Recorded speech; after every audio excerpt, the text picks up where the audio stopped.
So if the worst happens on Thursday, as it may well do, and Andy Burnham is elected to Makerfield and then makes a move on Keir Starmer and becomes Prime Minister, bear in mind he will have a bit of competition from Angela Rayner and indeed from Ed Miliband and Wes Streeting, who we haven't heard much from actually over the last few days. Do you think that the right should unite, and how would they do that in the wake of potentially the right losing Makerfield on Thursday night? Ideally, they should unite, but what I would say to you is, if you speak to Restore voters and Restore members, they would say that Nigel has basically shunned them off and basically said, that lot is what they often quote. And so they feel rejected by Reform, and they feel that Nigel doesn't want them in Reform, and that Reform is basically the establishment party. And so what I would say to you is that the problem with Restore is that they are a civic nationalist party combined with an ethno-nationalist party, and they have built their party on this fault line. And that's epitomised by the fact that you've got people like Steve Laws who are kind of threatening to say, I'm going to leave if Ben Habib joins or gets a prominent position. And so I think that's the problem with Restore at the moment, and that's what's going to be very difficult to unite with Reform. Now, Nigel knows from experience from his UKIP days that if you don't close the back door, ethno-nationalists, well, you might call it extremists, will infiltrate the party. Rupert Lowe hasn't done this yet. And he's got the likes of people like Charlie Downs, who has basically said that the defining difference between Restore and Reform is that Restore know who the British people are. They're the ones who have ancestry. So he's always defined the difference on ethnicity. But the funny thing is about Restore is that they show ankle to ethno-nationalists, but when it comes down to it, they have no policies to actually implement for the native, the so-called ethnic British. And so that's why I class Restore as a fraudulent party. Their deportation policies are largely the same as Reform. In fact, there's an argument to say that Reform have a stronger deportation policy because they'll abolish indefinite leave to remain. So I think this issue of ethno-nationalism and civic nationalism combined together in Restore is going to be a massive problem, and that's what's going to somehow stop the merging of the right and the coalition of the right actually forming. And do you think, Mayuran, then that the public at large, and we'll see how this is tested on Thursday, believe that effectively, and I'm not saying that this is the case, but I'm asking the question as to whether the public think that Restore are effectively the new BNP. And the reason I say that is because of the front page of the Daily Mail, which you may have seen. Restore is the new home for neo-Nazis. Now, the Daily Mail are doing a very, very good job there, of course, of trying to shore up the Reform vote. Very clearly, that's what they're doing. But I do hear this in chatter that a lot of people say that the people now within Restore, maybe not those at the top, I'm not talking about necessarily councillors that are defected and so on, but those that are members of Restore that perhaps have come from elsewhere as party members are, again, to paraphrase and to use other people's words, the dregs, the far right, the neo-Nazis, the former BNP. Do you think there's any credence in that statement? Look, I want to be very clear. There's some really good people in Restore. I know people in Restore, and there's some fantastic individuals in Restore. But look, I take the case of Saskia Teague, right? Who is basically a proud ethno-nationalist who wants, full remigration, all the rest of it. She was featured in the Telegraph as well. She was asked to speak at an official Restore rally. And so she's a full-on proud ethno-nationalist. And so, but hours or maybe even minutes, I don't know, before she was about to go and actually speak, she was cancelled. And that epitomizes the issue with Restore, because what actually happened was very clear. They invited her on because she's the ethno-nationalist, she's tough talking, she appeals to a lot of their base. But when it came down to it, they bottled it because they realised she's potentially very toxic to their brand. And if they are the ethno-nationalist party and the BNP party, if they get that recognition in the mainstream media, they're going nowhere. And so I would say that the kind of obscurity of Restore is actually their greatest asset, and their success that will be the thing that actually condemns them, because they will come under greater scrutiny and they'll have to actually own a situation. You cannot have civic nationalism alongside ethno-nationalism. At some point it's going to fracture, and I predict speculatively after the Makerfield election, if they get more traction, more publicity, the party itself will go through a massive civil war and actually break apart. Wow, let's see. Lembit, your view on this? The Tommy Robinson dynamic has to be introduced here. Do you think Rupert Lowe made a huge mistake when he decided to invite Tommy Robinson into Restore? Not really. I have a slightly different view. There's a clue in my name. Lempitopic isn't indigenous British, I have to say. It's Estonian, in fact. But obviously Estonia is not in the equator, so I look British to an extent. And maybe that's a consideration, an interesting point that your guest is talking about. What I think we're looking at here is an immature party. It's nascent. It's beginning to find its way. If you look back at the Brexit Party, if you look back at the UKIP, if you look back at, frankly, Reform UK, you can find people who said bad things, and you can find councillors. I'm not going to rehearse it all here on air. Even Rob Kenyon, the candidate for Reform, he's endlessly being lambasted for stuff he said in the past. 15 years ago. Yeah. Well, and more recently. But the point is, if you see inside somebody's head, and that's essentially what you're doing when you look at the careless way that people talk on social media, you can prove pretty much any point. I would take a step back, look at the primary colours here. What does Rupert Lowe appeal to? He appeals to all the people who joined Reform UK and other people who really want a tough stance. Remember that Rupert's even talking about the death penalty for the kind of people he describes as savages, infants, migrants who come here and do really bad things to indigenous British people. And that's kind of popular. The danger for Reform UK is that they're being outflanked by a party that was a bit more like the original Reform UK. Yeah, I mean, that's an issue. I mean, look, I'm not sure, gentlemen, that Reform can be accused of being light touch or lily-livered when it comes to matters of immigration, both in terms of controlling borders or indeed deporting people. As you've already said, the Reform Party are going to do away with indefinite leave to remain. You deport people that are illegally here, and particularly those that are criminals. And indeed, Nigel Farage, of course, in the last couple of days has made a statement around those from other countries that are occupying council houses. Yeah, but this isn't a policy forum. We're talking about the brushstrokes. We're talking about what the people perceive. I mean, we can talk about the rights and wrongs of the policies. Yeah. But what I think Restore's doing is it's a home for really angry people. And they were in Reform UK, and they're saying, well, that's not enough. Now, whether that's right or wrong is But that then is why people potentially, Mayuran, are saying that Restore is a party of extremists, because they're saying that being tough on borders and deporting people that shouldn't be here is not enough. I mean, what else exactly do Restore want, for goodness sake? I mean, is it that anyone whose ancestors came here after 1066 perhaps should be deported? Yeah, I think there is an element of that opinion that is pervasive throughout the party. But I want to go back to what Lempit said before, is that the issue is that you've got someone like Rupert Lowe, Charlie Downs and so on will criticise Zach Polanski, fair enough. They'll criticise Nigel Farage. They'll rip shreds out of Robert Jenrick and Suella Braverman. But they won't say anything about Steve Laws. And when you question them and say, look, will you condemn Steve Laws for his very extreme views of wanting all Jews and all black and brown people out tomorrow morning? Last week he said last week, sorry to interrupt, but he said last week, let's be clear, Steve Laws said that all Sikhs should be deported, didn't he? Because of the backlash from what happened in Belfast. I mean, he happily Sorry, my apologies, Henry Novak, sorry. In the wake of what happened in Belfast, he said that because of what happened to Henry Novak at the hands of a Sikh individual, that all Sikhs should be deported. That's ridiculous. Well, he happily owns the title of racist. And so he is... So someone like him, if you ask Restore to officially condemn, they say, look, he's got nothing to do with us. That's just guilt by association. Look at our policy documents. Why should we he doesn't speak for us. They give out all these lines. And it reminds me of Islamists, actually. If you go to an Islamist and you put a camera and a microphone in front of them and say, do you want Sharia in this country? They'll say, no, we just want to integrate like everybody else. But behind closed doors to their own tribe, they're very open about the fact that they want to take over. And so there's a whiff of this that is going on within Restore Britain. And look, Nigel has played a blinder, in my opinion, because his deportation policy is extremely strong. I would argue even stronger than Restore. At the same time, he has sanitized the party from the kind of far-right brand. He's anti-establishment, but at the same time approaching the establishment to take government. This is a very difficult tightrope to walk, and Nigel has played a blinder.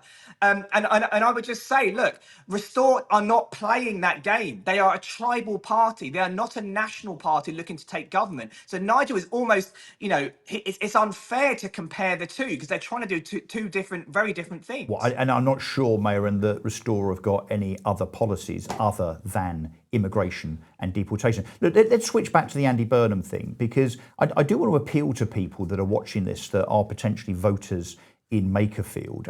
The fact, I think, in these times, given the last 2 years of Labour governance, which I would venture hasn't gone quite as well as perhaps Keir Starmer and the Labour Party would like. I'm just saying, it doesn't seem to be entirely efficient, productive, and hasn't gone down particularly well with, about 85% of the country.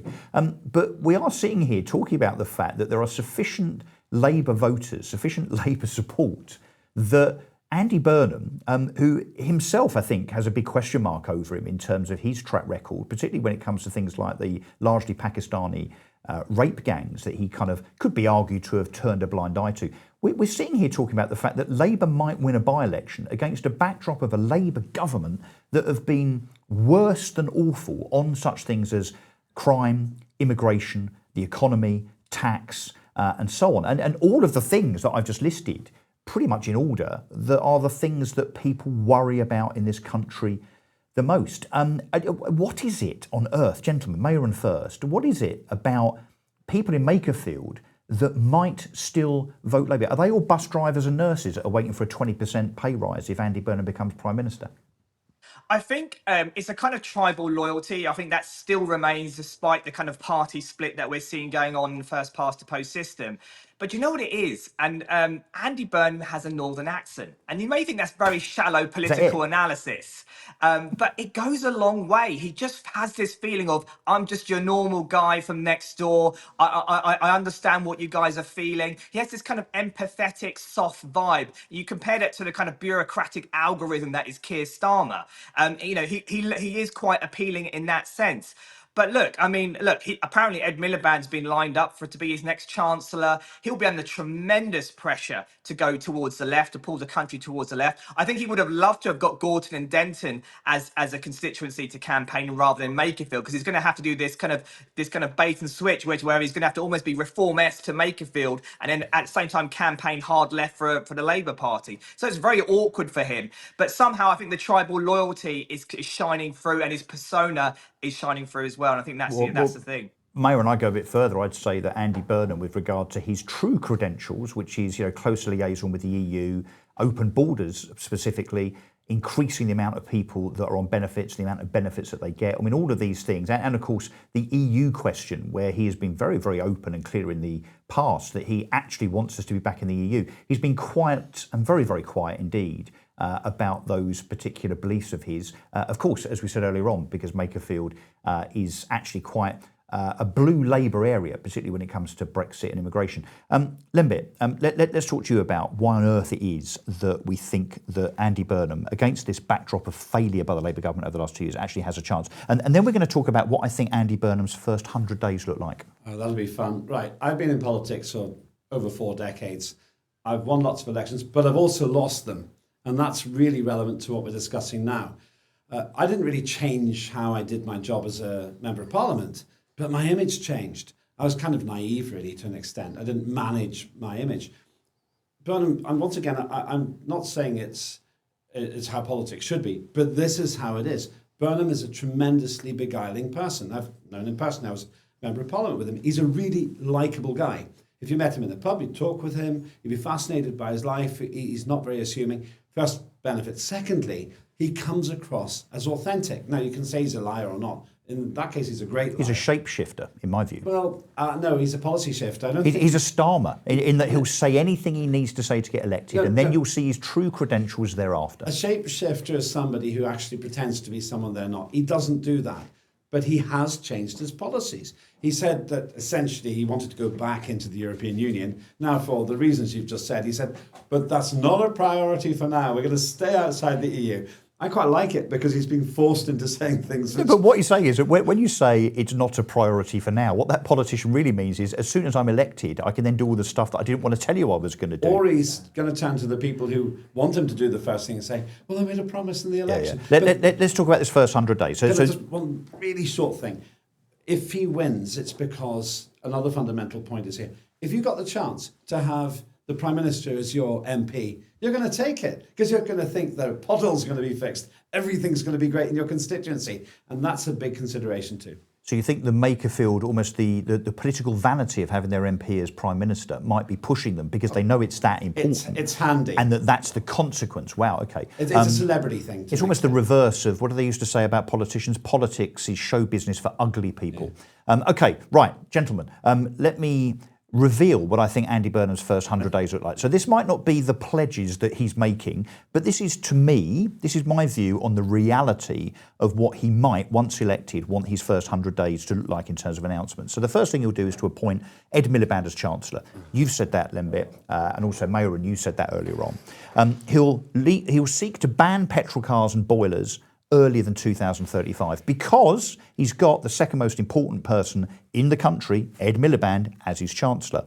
They will increase the foreign aid budget. So we've talked on this show already in our first hour with regard to this lunacy where we've just sent £800,000 to the Vietnamese for the purposes of educating them on all things net zero. Wait for it. Andy Burnham's going to do that times 10, times 20. The foreign aid budget is £8 billion per year. I suggest, this is going to be my burning question actually, should we cancel the foreign aid budget entirely? I think we should, and that's because charity begins at home, particularly when it comes to giving that £8 billion to the Vietnamese for the purposes of promoting net zero, or indeed, I don't know, Latvian puppet shows to promote democracy, or indeed, no, seriously, pantomimes of one-legged trans people to show diversity. I mean, all of these things, I might be exaggerating slightly, but you get the gist as to where our £8 billion a year goes. So that's what he's going to do. The other thing he's going to do, and we can mock this stuff, Lembit and Mayuran, but this is, I think, the essence of what Andy Burnham will do or announce in his first 100 days. He'll give a 10% pay rise to pretty much everyone in the public sector. Doctors, nurses, and indeed train drivers, because they're not on enough. You know, doing this each day about 20 times for 90 grand a year. They also go on strike all the time. They do go on strike a lot, yeah, and always around a weekend. It's always like a Friday and a Monday. It's funny that. Increased benefits. He's already said in previous speeches that he thinks that, you know, benefits perhaps should be a little bit more liberal. More people on benefits earning more in benefits. It's already £200 billion a year, ladies and gentlemen, but he will increase benefits. Ban social media almost entirely, this is slightly tongue-in-cheek, except for government spokesmen. Now, if you think, we'll get on to under 16s having social media pulled away from them a bit later on. But I mean, seriously, the slippery slope, which is first of all, they come for your children's teeth to brush them for them. Then they come for their breakfast in terms of the state knowing best whether they should be feeding your kids breakfast or not. The next, of course, as we've seen play out and we're seeing in the news today, this Orwellian banning of social media for the under 16s, which even some on the right think is a good thing to do. Guys, honestly, the slippery slope, we are now almost halfway down. So I think he will extend that ban, particularly when it comes to people like us that are talking now and our opinions not fitting the government narrative. Wait for it. Another 20 billion into the NHS. Let's not make it more efficient. Let's just stick another load of people's money into it. Keep the triple lock on pensions. Andy Burnham has already declared that this morning. That he's going to keep the triple lock. A sizable minority of pensioners don't think that's right, even though they benefit from it. Increase public borrowing. The bond markets, by the way, you know when you get a fixed rate mortgage, gentlemen, that's effectively the rate of that mortgage is fixed to a thing called the swap rate, the gilt yield. Watch those spike. Andy Burnham has said previously, I don't care about bond yields. Well, I'm afraid the bond market cares about us. Watch that collapse. He will declare Brexit as over.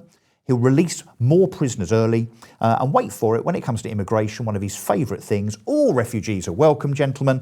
He will then set up a load of safe routes from lovely countries like Sudan, Syria, Somalia, and so on. Big red carpet zones with a sign up at all the airports and ports in Britain saying, all refugees welcome. Mayuran, what do you think of my list? Do you think it's preposterous or do you think it's pretty accurate, my friend? I think you're being quite negative. It is scary listening to that, isn't it? That will be a dystopia on another level, on steroids.